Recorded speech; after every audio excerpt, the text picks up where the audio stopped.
All right, so we're going to cover a couple of shell types. So the first one is the limpet, sort of a flattened cone or a flattened volcano. To be honest, the first thing I look at is the bottom. Is it pretty much an oval on the bottom? This is going to be a little bit different than the abalone because the abalone is going to have holes in it. But for the most part, is it sort of a even oval shape? The other thing is this little tip called the spire. It's not right in the middle. It's like, notice how it's off to one side. Yeah, the little tip is off to like one side more than the other. So this is different than something like this. This is not a limpet shell. Notice how like this bulges out. See, on this one, it's not bulging out anywhere. See, this side like just bulges out too much. And then if I look at it this way, not quite a little volcano shape like that. Close, but not quite. The giveaway though is that it's not an oval. Like there's this part that's sticking out on this one. It doesn't quite match up with a limpet. All right, number 2 are the top snails. Now the top snails look like a little hat. I can hold them up like that. And if you put them on the table, they kind of stand up on their own with this pointing almost quite at a 90 degree. Also kind of mostly flat except where they come out. But these are pretty simple. Again, if you just put them in your hand, they will stand on their own. Okay. And that'll be different than something like this, where, yeah, I mean, it's pointy. I mean, it's a pretty big hat, but more importantly, look, if I put it down, and, you be gentle with these things, but it doesn't stand up like these top snails do. Next up are the turbo snails. Again, when you put them down, the spire or the tips typically point in a 45-degree angle.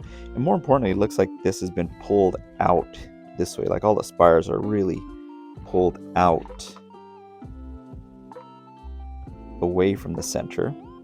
The other thing is between the whorls or these like steps, there's these pretty significant drops. Like there's a pretty big drop between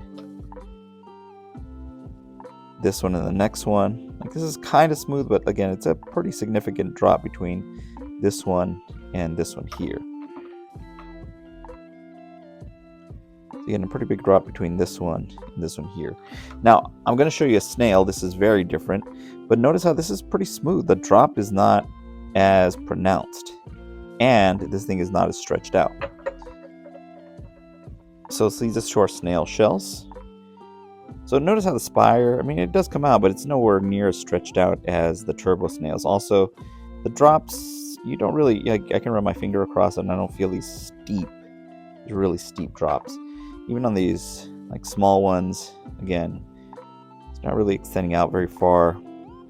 The side with the spire is pretty smooth, and you'll see that on these snail shells. Now onto the cone snails. Again, it looks like an ice cream cone.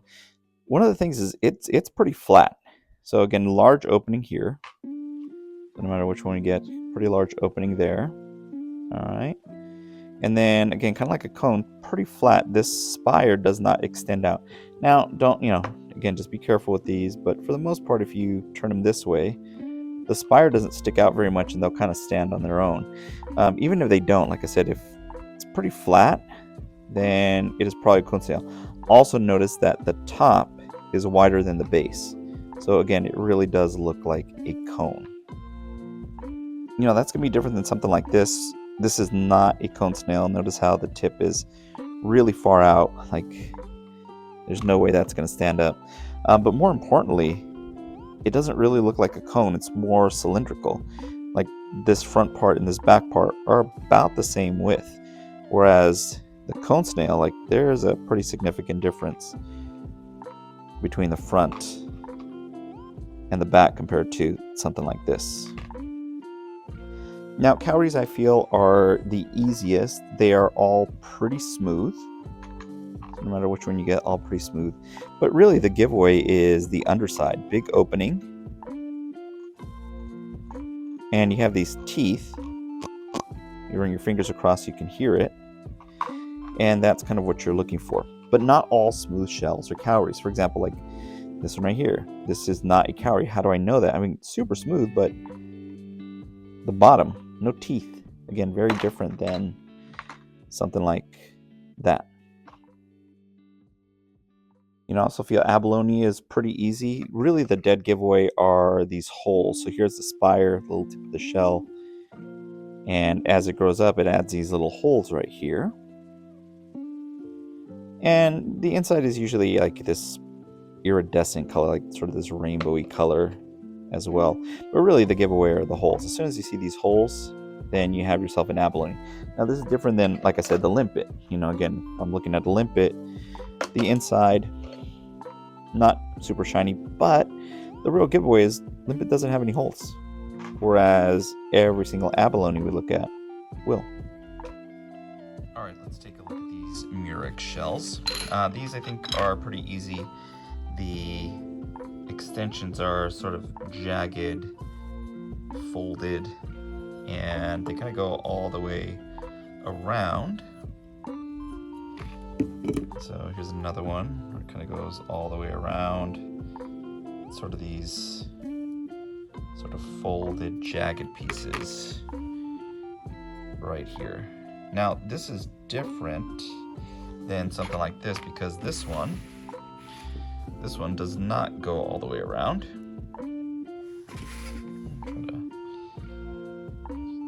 See, it's only on like that side and that side, but not all the way around. And also, you know, it's not really folded. Like, it's a really thin piece versus these, which are, again, kind of folded in on themselves. So you can tell the difference there. All right, now with the conch and whelk shells, yeah, they have extensions, but again, notice they're not really folded on one another. Again, they may be pointed, but not jagged. So that's kind of what we're looking for. Spire comes out a little bit. Okay, on these two. Again, yeah, big extensions, but again, no weird like folds of any kind on these guys here. And then finally we have the tibia shells, which I think are probably the easiest. They're pointed on both sides here. Again, pretty easy to recognize, I think. Like so. You know, something that is not a tibia shell, something like this, where there's only a point on one side, but not the other. You know, and same thing here. I mean, very pointy on one side, but not the other. Again, you can see the difference in these two. And then also in this one. So not tibia, tibia.